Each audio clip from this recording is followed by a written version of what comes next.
하나님 아버지를 내가 믿사오며 그 외아들 우리 주 예수 그리스도를 믿사오니 이는 성령으로 잉태하사 동정녀 마리아에게 나시고 본디오 빌라도에게 고난을 받으사 십자가에 못 박혀 죽으시고 장사한 지 사흘 만에 죽은 자 가운데서 다시 살아나시며 하늘에 오르사 전능하신 하나님 우편에 앉아 계시다가 저희로서 산자와 죽은 자를 심판하러 오시리라. 성령을 믿사오며 거룩한 공예와 성도가 서로 교통하는 것과 죄를 사하여 주시는 것과 몸에 다시 사는 것과 영원히 사는 것을 믿사옵나이다. 아멘. 찬송가 442장 찬양하겠습니다.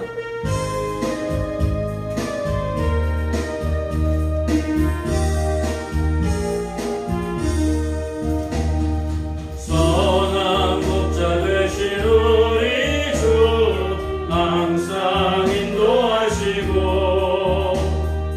황초 동산 좋은 곳에서 우리 먹여주소서. 선한 목자 구세 주여 항상 인도하소서. 선한 목자 구세 주여 항상 인도하소서. 양의 문이 되신 예수여 우리 영접하시고 길을 잃은 양의 무리를 항상 인도하소서. 선한 목자 구세 주여 기도 들어주소서. 선한 목자 구세 주여 기도 들어주소서. 흠이 많고 약한 우리도 용납하여 주시고 주의 넓고 크신 은혜로 자유롭게 하셨네. 선한 목자 구세 주여 지금 나아갑니다. 선한 목자 구세 주여 지금 나아갑니다. 일찍 주의 뜻을 따라서 살아가게 하시고 주의 크신 사랑 베푸사 주를 쫓게 하소서. 선한 목자 구세 주여 항상 인도하소서. 선한 목자 구세 주여 항상 인도하소서.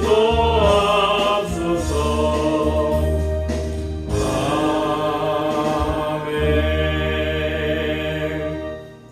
오늘 은혜 받으실 하나님 말씀은 요한복음 7장 53절 말씀부터 8월 8장 11절 말씀이 되겠습니다.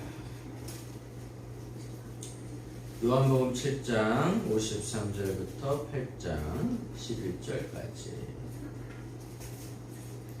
제가 공독해 드리겠습니다. 다 각각 집으로 돌아가고 예수는 감난산으로 가시니라. 아침에 다시 성전으로 들어오시니 백성이 다 나오는지라. 앉으사 그들을 가르치시더니 서기관들과 바리새인들이 음행 중에 잡힌 여자를 끌고 와서 가운데 세우고 예수께 말하되 선생이여 이 여자가 간음하다가 현장에서 잡혔나이다. 모세는 율법에 이러한 여자를 볼로 치라 명하였거니와 선생은 어떻게 말하겠나이까. 그들이 이렇게 말함은 고발할 조건을 얻고자 하여 예수를 시험함이로라. 예수께서 몸을 굽히사 손가락으로 땅에 쓰시니 그들이 묻기를 맞이 아니하는지라. 이에 일어나 이르시되 너희 중에 죄 없는 자가 먼저 돌로 치라 하시고 다시 몸을 굽혀 손가락으로 땅에 쓰시니 그들이 이 말씀을 듣고 양심의 가책을 느껴 어른으로 시작하여 젊은이까지 하나씩 하나씩 나가고 오직 예수와 그 가운데 섰는 여자만 남았더라. 예수께서 일어나서 여자 외에 아무도 없는 것을 보시고 이르시되 여자여 너를 고발하던 그들이 어디 있느냐. 너를 정죄한 자가 없느냐? 대답하되 주여 없나이다. 예수께서 이르시되 나도 너를 정죄하지 아니하노니 가서 다시는 죄를 범하지 말라 하시니라. 아멘. 기도하겠습니다. 하나님 감사합니다. 오늘 또한 우리가 이렇게 모여서 하나님 앞에 예배드리고 찬양하게 하여 주심을 감사합니다. 하나님들 영혼이 잘된 같이 범사가 잘되게 하여 주시고 강건한 것들이 우리 가운데 임하게 하여 주시옵소서. 하나님 또한 이 나라와 이 민족 가운데 전 세계에 퍼져 있는 코로나19로 인하여 힘들어하는 모든 지체들에게 하나님 새 힘과 용기를 주시고 오늘 또한 모든 것을 넉넉히 이기고 또 이길 수 있는 우리 모두가 되게 하여 주시고 또한 이 또한 지나가리라는 주님의 말씀대로 우리 심령이 흔들리지 아니하고 잘 버틸 수 있게끔 도와주시옵소서. 우리 교회에 있는 모든 성도님들이 영상과 또한 대면으로 함께 모여 예배를 드리고 있습니다. 하나님 우리를 축복하여 주시고 앞으로도 더 좋은 일들만 우리 가운데 임하게 하여 주시옵소서. 예수님의 이름으로 기도합니다. 아멘. 저는 오늘 본문 말씀을 가지고 하나님을 숨긴다는 것이라는 제목으로 같이 말씀을 나누도록 하겠습니다. 서기관과 바리새인들이 예수님을 죽이려고 함정을 받습니다. 음행 중에 잡힌 한 여자를 데려왔는데 여러분 모세율법에 보면 음행 중에 잡힌 여자를 데리고 오면 어떻게 하라고 얘기하죠? 돌로 쳐 죽이라고 이야기를 합니다. 건수가 생긴 겁니다. 음행한 여자를 데리고 왔습니다. 참 이거 신기한 건 뭐냐면 음행한 여자는 데리고 왔어도 음행한 남자는 데리고 오지 않았어요. 남자가 아무래도 돈이 많거나 아니면 정치적으로 힘이 세거나 아니면 강한 사람이었던 것일 수도 있습니다. 그러다 보니까 연약한 여자만 데리고 이 자리에 나왔어요. 오늘날 사회도 마찬가지죠. 돈 있고 힘 있는 사람은 법의 울타리에서 벗어나기도 하고 법의 울타리 안에 있다 할지라도 돈이 너무 많다 보니까 호의호식하면서 또한 아름다운 간방 생활을 할 수도 있습니다. 그런데 이렇게 억울한 일들이 일어나기 시작을 해요. 이 여인은 역시 돈이 없습니다. 그리고 가진 것도 없습니다. 어떻게 됩니까? 사람들 앞에 나와가지고 온갖 수치를 당하고 그리고 또한 돌로 쳐 죽게 되어 있습니다. 예수님이 치지 마세요. 돌로 치지 마세요. 하지 말라고 해도 돌로 쳐야 되는 입장이고 하세요 그러면 이때가 기회다 그리고 예수님이 하라고 했기 때문에 하는 겁니다 라고 돌을 들고 있었어요. 과연 예수님을 시험하는 거죠. 예수님 어떻게 할 것입니까? 예수님 어떻게 할 것입니까? 많은 사람들이 예수님을 보고 있습니다. 여러분들은 어떻게 할 것 같습니까? 아마 우리 모두도 이때가 기회다 그러고 돌을 들고 아마 던질 수도 있었을 것입니다. 왜? 나하고 상관이 없거든. 우리가 교회 역사상 지금까지 모든 역사상을 보면은 힘없고 연약한 사람은요 금방 다칩니다. 왜 다칠까요? 쉬워요. 상처 주기도 쉽고 돈이 없다고 괄시해도 되고 뭐가 부족하다고 욕해도 돼요. 그리고 사람들을 비난해요. 그리고 때리고 공격하고 우위에 있고. 근데 예수님은 어떻게 하시죠? 예수님 그러시지 않았어요. 우선 다 받았어요. 뭐라고? 여자도 데리고 오고 사람들도 많은데 예수님 혼자 감당할 수 있겠습니까? 감당하기가 어려웠을 것입니다. 과연 이것을 어떻게 모면할 것인가? 예수님 그렇게 생각하지 않으셨어요. 그래, 와라. 내가 해결을 해주마. 다른 사람들은 어떻게 했을까요? 사람들이 많이 오죠.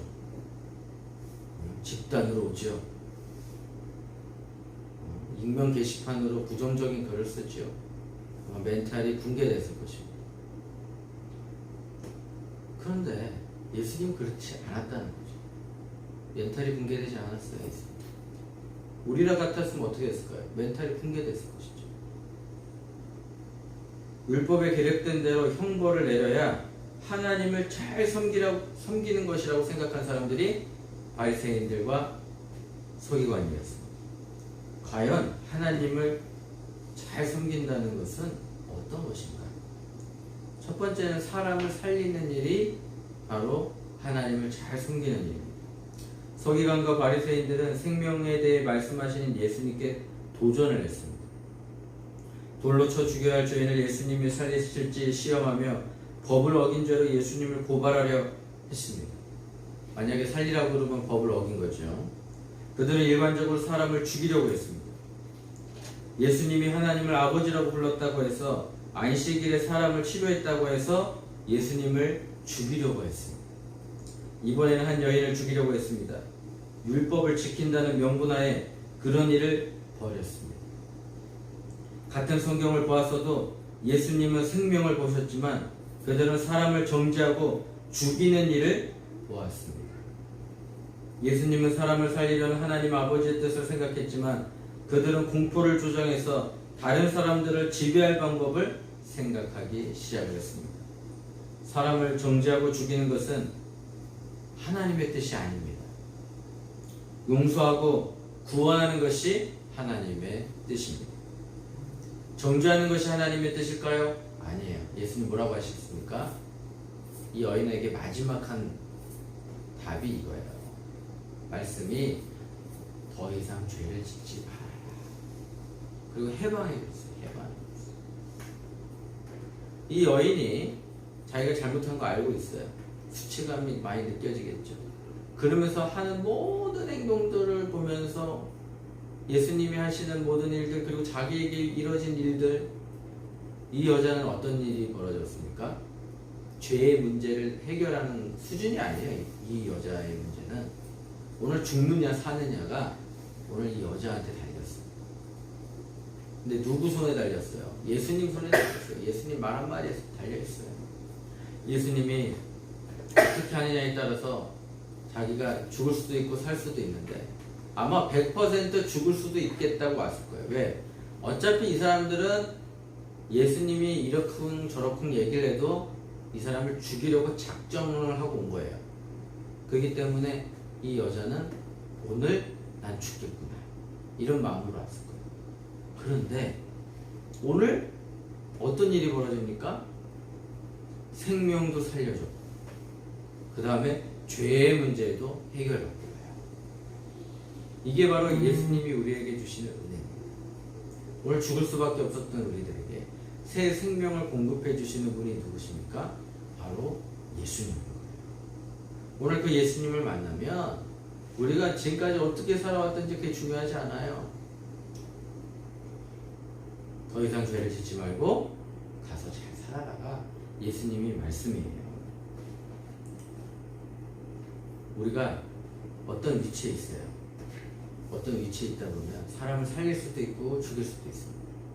그럼 사람을 살리거나 죽일 수 있는 일이 어떤 분을 통해서 우리가 이렇게 되어야 되죠?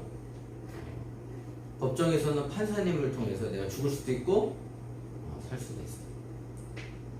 그리고 또 사회에서는 또 어떻게 할까요? 사회에서는 직장 상사죠. 특히 대기업 같은 경우에는 어디입니까? 인사팀. 거기서 당신 그만두세요. 그러면 그 자리에서 어떤 일이 벌어져요? 사형 선고를 당한 거랑 마찬가지입니다. 왜? 이제 내가 돈줄이 끊겼으니 앞으로 어떻게 먹고 살아야 되는가? 거기에 대해서 사형 선고죠. 또 새로운 직장을 가면 됩니다. 근데 어떤 사람은 그런 직위를 이용해서 사람을 살리는 사람도 있는 반면에 어떻게 하면 사람을 죽일 것인가 그것만 연구하는 사람들이 있습니다. 일이기 때문에 부득이하게 할 수도 있어요. 네, 어쩔 수 없이 하는 경우도 있겠죠. 그러나 크리스천이라면 우리는 사람을 살리는데 초점을 가져야 되는 것입니다. 두 번째는 가면을 벗어야 됩니다. 사람은 전부 다 가면을 쓰고 삽니다. 싫어도 좋은 척하고 살기도 하고 좋아도 싫은 척하고 살기도 하고, 그리고 자기의 모습을 드러내야 되는데 자기의 모습을 드러낼 수 있는 좋은 방법이 무엇입니까? 얼굴입니다. 얼굴은 거짓말을 잘 못합니다. 좋으면 어떻게 해요? 와, 얼굴이 펴집니다. 오늘 선물을 받았어요. 어떻게 될까요?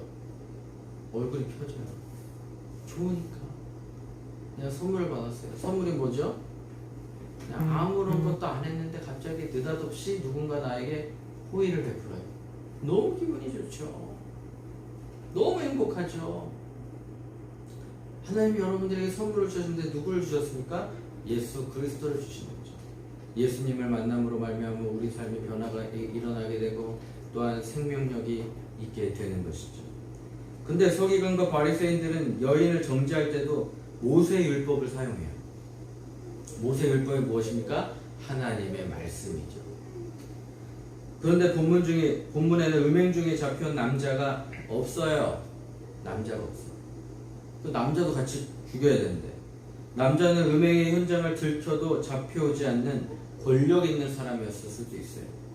여인을 끌고 온 이들과 음행을 저지른 남자는 사람을 도구하는 마음이 굳어진 사람들입니다. 하나님을 섬기는 것이 아니라 굳은 마음을 가지고 하나님의 말씀으로 정당화하고 있는 거죠. 이런 위선에 가면은 종교적인 사람일수록 더 많이 쓰여져 있습니다. 교회 안에서 보이는 모습과 밖에서 보이는 모습이 다를 수가 있다는 것이죠. 이렇게 하면 안 된다고 더 소리 지르는 사람이 나중에 알고 보니까 더 하고 있어. 나눠주라고 얘기를 해놓고 나서 뒤에서 더 많이 챙기고 있어. 음란을 하지 말라고 그렇게 소리 질러 놓고 나서 결국은 자기가 뉴스에 나와. 왜 그럴까요? 속사람과 겉사람이 회복되지 않았기 때문에 그렇습니다. 자신들이 쓰고 있는 가면이 자신인 줄 착각해요. 사람들이 뭐라고 부르니까 그건 줄 알아요. 착각하고 있는 거죠. 목사님 그러니까 자기가 대단한 것이 된 줄 알아요. 아니에요. 더 겸손해야죠. 가면을 쓰지 않는 사람들을 정죄하죠. 이 사람들은 잘못했다고 나왔는데 오히려 가면을 쓴 사람들은 더 정죄를 합니다. 가면은 벗으려고 해야 되지 더 완벽하게 쓰려고 해서는 안 되는 것입니다. 혹시 우리 가운데서도 그런 가면이 있다면 벗어버려야 돼요. 자기도 아닌 거 알면서 더 열심히 해요. 더 열심히. 자기 자신도 본인이 알아요. 더 열심히 해. 더 열심히. 저도 마찬가지예요. 다른 사람을 정죄하지 않고 나 자신을 돌아볼 때 가면을 벗어버릴 수가 있는 것입니다. 세 번째는 사랑을 위한 수고가 있어요. 하나님을 잘 섬긴다는 것은 정죄하는 말씀을 보면서도 그 속에서 하나님의 사랑을 통찰해내는 것입니다. 옛날에 이런 말을 들었어요. 진실이 무엇이냐? 사실을 더한 것에 사랑을 더한 것이 진실이다. 사실만 얘기를 하면 정말 우리 다 나쁜 사람들이에요. 근데 거기에 사랑을 덮으니까 아 이런 면이 있었구나 라고 이야기를 하는 것입니다. 말씀에 대한 오해는 하나님에 대한 오해에서 비롯됩니다. 하나님은 어떤 하나님이십니까? 성경에 보니까 하나님은 사랑이시라.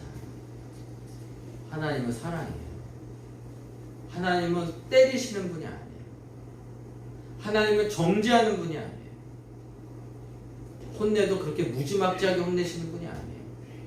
성경에 보면 하나님은 사랑이시죠. 오히려 부끄러움을 드러내요. 본인이 깨닫게 하시고 그리고 다시는 죄를 짓지 않게끔 해주시는 분이 하나님입니다. 스스로 깨달음을 얻게 되는 거죠. 때로는 내가 잘못하고 있는데 예수님께서 직면해 주시는 부분들도 있어요. 예수님은 아버지께서 생명을 창조하시고 아끼시는 모습을 보았기 때문에 자신도 그 일을 하신다고 말씀하시는 것입니다. 예수님도 음행한 여인을 돌로 치라는 율법을 알고 계셨어요. 그러나 예수님은 생명을 아끼시듯 하나님의 뜻이 더 중요했습니다. 예수님은 생명을 아끼듯 하나님의 뜻이 중요한 걸 알았습니다. 어떻게 하면 율법과 하나님의 뜻을 다 성취하실 수 있을지 생각하셨을 것입니다. 사람들에게 사랑이 없는 모습을 보면서 용서와 구원의 사랑이 더 필요하다고 생각하셨을 것입니다. 지금 상황이 용서하고 그런 것들이 전혀 없어. 그러니까 예수님께서 보여주시고자 하는 것이 무엇입니까? 사랑과 화해였던 거예요. 균형을 잡으시려고 했던 거죠. 너무 정지하고 용서가 없고 뭐라고 하는 것만 하게 되면 피폐해진 삶을 삽니다. 그리고 결국 오래가지 못합니다. 그런 삶은.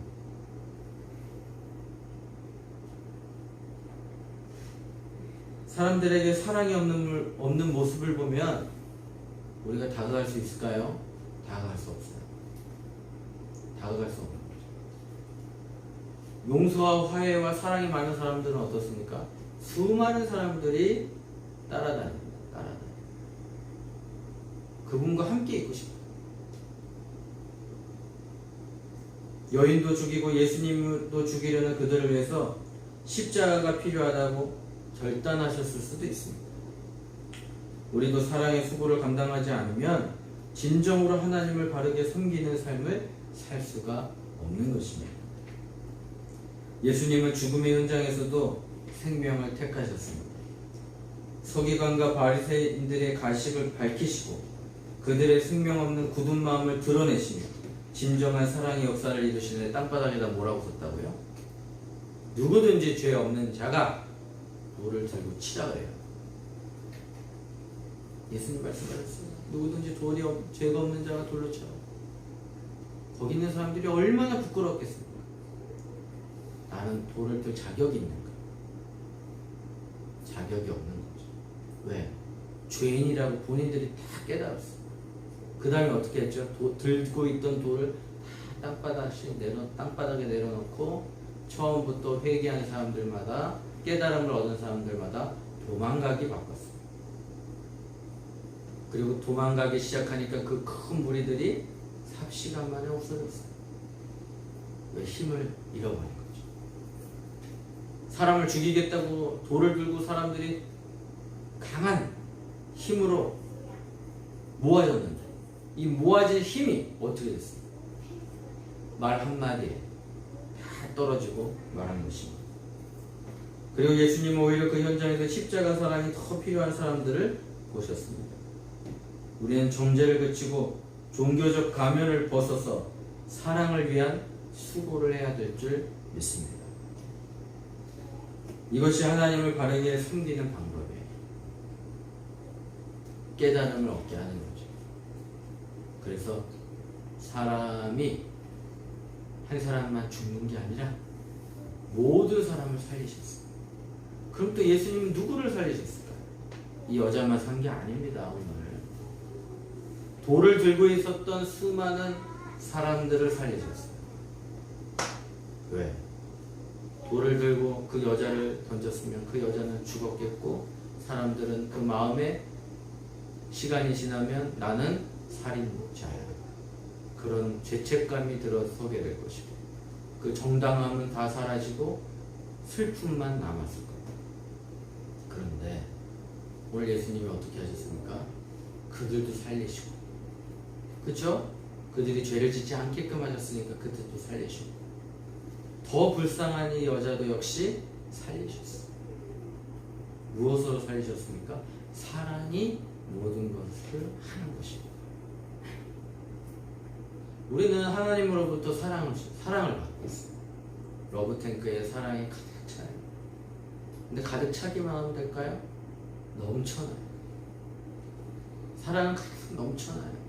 그럼 넘치면 어떻게 될까요? 흐르겠죠. 사랑이 흘러 넘쳐서 다른 사람들에게 흘러가야 되는 것이 바로 하나님의 뜻이에요. 많은 선교사들이 하나님의 말씀을 듣고 복음을 들고 전도하러 나가요. 제가 최근에 만난 사람이 케냐에서 온 선교사인데 이 양반이 무슨 일을 했냐면 기존에 있던 선교사님이 사역을 너무 잘했어요. 그러다 보니까 멤버들이 많은 거예요. 멤버들이라는 건 뭐냐면 좀 지도자들이 많아. 훈련도 잘 시켰던 것 같아요. 사람에게 의지하지 말고 하나님에게 의지해요. 힘들더라도 하나님한테 의지해요.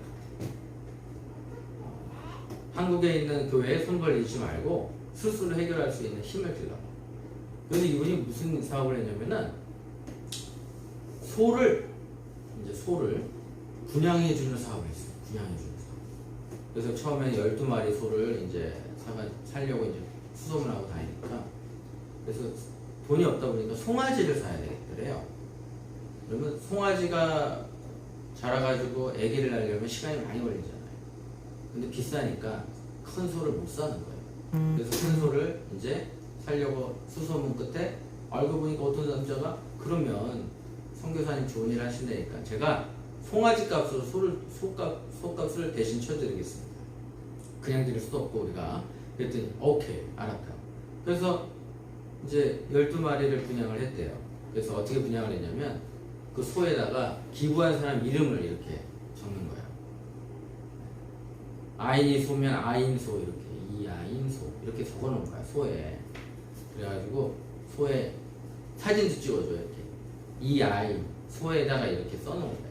이렇게 명패를 갖다 붙여놨어. 근데 놀라운 사실은 뭐냐면 자 우리 교인 중에 이 소를 받아서 경제적으로 생활을 하는데 단 이거야. 송아지를 낳으면 다시 우리 교인들에게 다시 분양을 해줘요. 그러니까 이분들이 소를 갖고 있으면 어떤 일이 벌어지는 거예요? 우유가 나와요. 그 다음에 경제적인 생산 활동을 하게 되죠. 그러다 보니까 이 소 한 마리가 푸드트럭 하나 갖고 있는 거랑 똑같은 거예요. 근데 거기다 송아지를 낳으면 다시 교인들한테 재분양을 하는데 1번부터 100번까지 이렇게 쭉 있는데 어떤 리더가 자기 이름을 썼는데 어디다 썼을 것 같습니다. 1번부터 100번 중에 70 몇 번 정도 썼나 봐요. 자기가 리더라고 위에다 쓸 수도 있잖아요. 그죠? 근데 안 그랬어. 순번대로 그대로 썼어. 그랬더니 선교사님 나는 반드시 소를 받을 겁니다. 그래요? 저는 그렇게 기도하고 있고요. 그렇게 믿음이 왔습니다. 이 사람 받았을까요? 안 받았을까요? 받았어요. 그래서 또 한국에 있는 사람들이 신나가지고 또 소를 사겠다고 해서 소값이 얼마일까요? 소값이 60만 원밖에 안 한대요. 우리나라에서 소를 사봐요. 엄청 비싸겠죠. 근데 그 나라는 그렇게 비싸지가 않대요.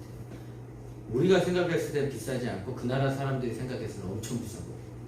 그래서 송아지가 계속 아기를 낳고 해가지고 그 프로젝트가 계속적으로 일어나니까 그러면 누가 받는다고 그랬죠? 교인들이 받는다고 그랬죠. 교인들이 받고 그것을 통해서 어떻게 생활을 하겠어요? 윤택한 생활을 하겠죠. 윤택한 생활을 하니까 사람들이 하는 말이 저 같아도 그랬어요. 저 교회가 나가면 윤택해지네. 삶의 질이 달라지네. 변화가 있네. 네, 사랑의 수고를 이렇게 하면서 수많은 사람들에게 퍼뜨려 나가고 있는 거예요. 하나님의 복을 받았는데 그 복을 나만 취하지 않고